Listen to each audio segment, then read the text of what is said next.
US $0.5 billion, he suggested that Pakistan could also benefit from Polish expertise in water treatment.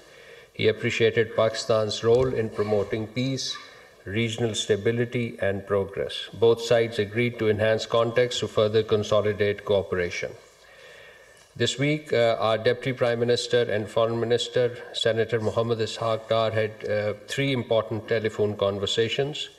Last night, he spoke with Deputy Prime Minister, Foreign Minister of UAE, Sheikh Abdullah bin Zayed Al Nahyan. The two leaders discussed bilateral, multilateral issues of mutual interest, as well as recent regional and global developments, and agreed to stay closely engaged.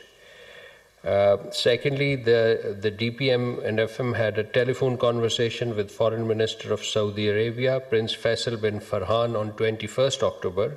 Building on their previous discussions, the two leaders reviewed recent regional developments, including Gaza and Palestine, and reaffirmed their shared commitment to promote peace and stability in the region, while agreeing to stay closely engaged on matters of mutual interest. Thirdly, the Deputy Prime Minister, Foreign Minister, also received a telephone call from the Foreign Minister of Morocco, Mr. Nasser Bourita, on 21st October. The two leaders recalled their recent bilateral meetings on the sidelines of the UN General Assembly and reiterated their strong commitment to further strengthening bilateral cooperation in areas of mutual interest. Foreign Minister Bourita was invited to visit Pakistan, which he graciously accepted. Pakistan welcomes the agreement between Pakistan and Afghanistan finalized in Doha, Qatar on 19th October 2025 as a first step in ensuring regional peace and stability. We deeply appreciate the constructive role played by brotherly countries Qatar and Turkey. The agreement came as a result of delegation-level talks held between Pakistan and representative of Afghan Taliban regime in Doha. Minister for Defense Khwaja Asif led our delegation. The talks focused on immediate measures to end cross-border terrorism against Pakistan stemming from Afghanistan and the restoration of peace and stability along Pakistan-Afghanistan border.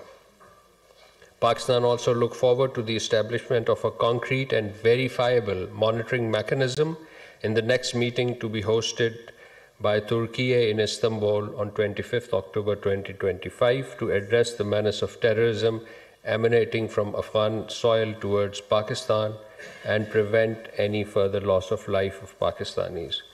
As a responsible state committed to regional peace and stability, Pakistan does not seek escalation, but urges the Afghan Taliban authorities to honor their commitment to the international community and address Pakistan's legitimate security concerns by taking verifiable action against terrorist entities, including FAK, TTP, FAH, and BLA. Pakistan, now moving to Arab-Israel. Pakistan strongly condemned Israel's attempt to extend its so-called sovereignty over parts of the occupied West Bank, including illegal Israeli settlements, through a draft law introduced in the legislature of the occupying power. These actions constitute a flagrant violation of international law, relevant UN resolutions, and the inalienable right of the Palestinian people, including the right to self-determination. Pakistan reiterates its commitment to working with regional and international partners to uphold the right of the Palestinian people, including their right to self-determination, and ensure peace, justice, and dignity of the Palestinians.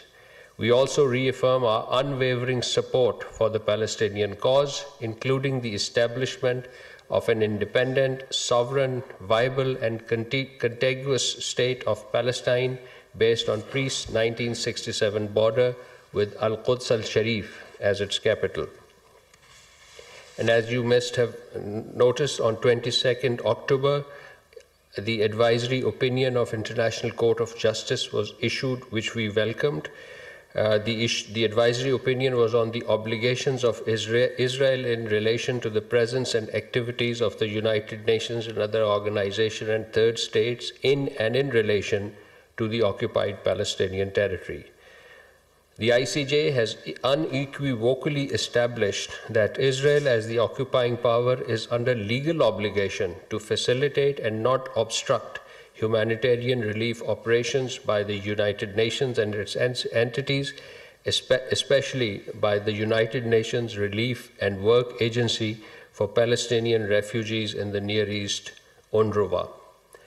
The opinion also reaffirmed that 1. Israel's obligation to ensure that the Palestinians receive essential food supplies, water, shelter, fuel, and medical care, and 2. Israel has no right to unilaterally extend its domestic laws to occupied territory in any manner that would impede or undermine the Palestinian people's inalienable right to self-determination. This, ladies and gentlemen, is the 4th ruling by ICJ on Palestine since January 2024. You may recall previous ruling including on genocide in Gaza, on Rafah crossing, on Israeli occupation and settlement, and now the 4th one on humanitarian assistance. Pakistan participated in written and oral proceedings of the case before the ICJ. We call for the immediate and full implementation of the ICJ's advisory opinion.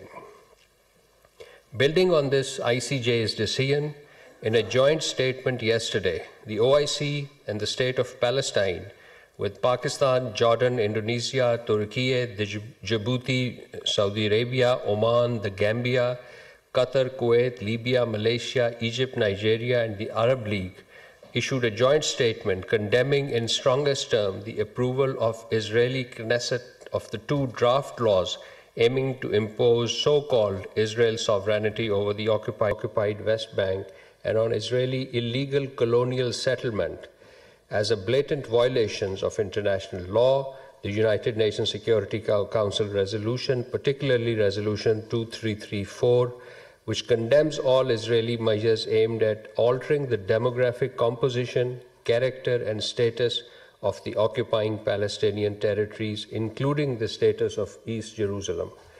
They reaffirm that Israel has no sovereignty over the occupied Palestinian territory.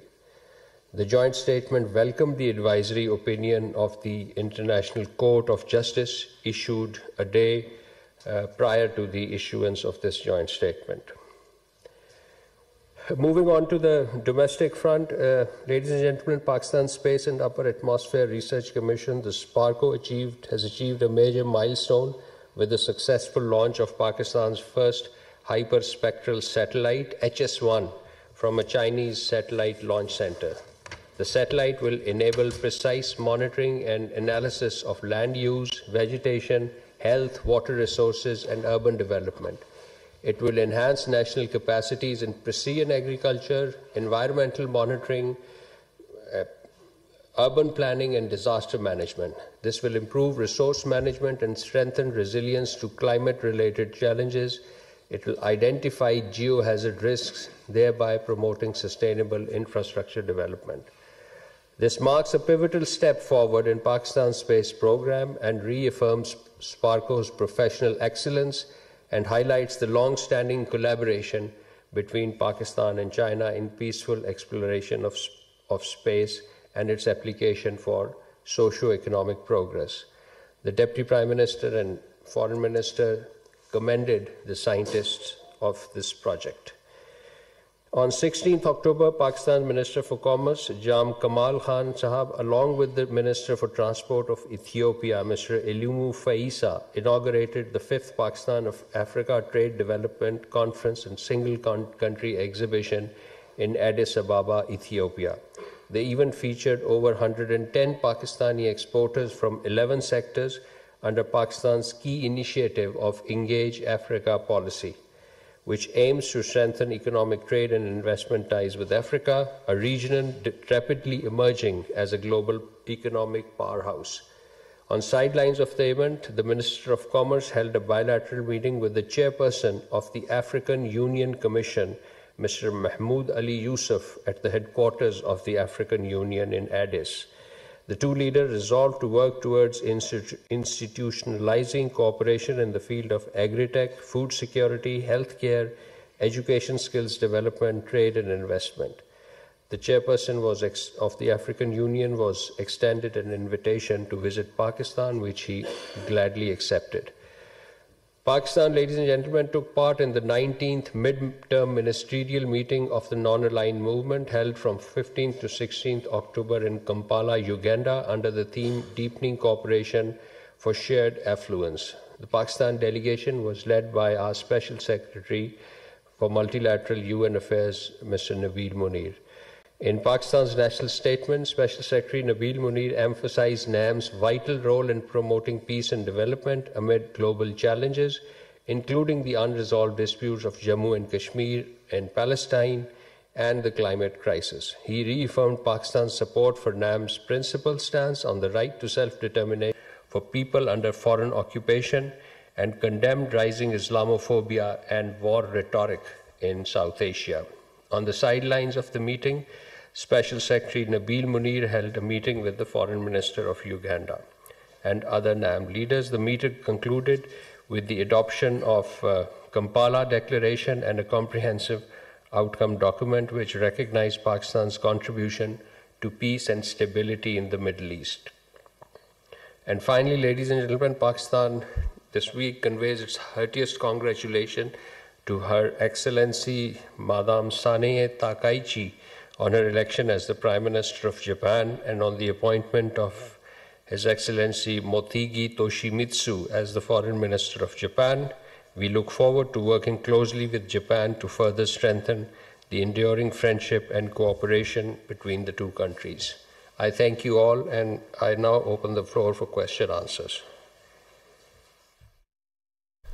तर्जुमान दफ्तर खारजा ताहिर अंद्राबी की news briefing जारी है। आपने बराह रास्त मुलाहिज़ा किया। उनकी जानिब से बात करते हुए कहा गया कि पाकिस्तान और पोलैंड के नायब वज़ीर आज़म के दरमियान वफूद की सतह पर मुज़ाकरात हुए। दोनों ममालिक ने दो तरफ़ा ताल्लुकात और मुख्तलिफ शोबों में ताउन बढ़ाने पर इत्तफ़ाक़ किया। पाकिस्तान और पोलैंड के दरमियान मुफ़ाहमती यादाश्तों पर दस्तखत भी किए गए।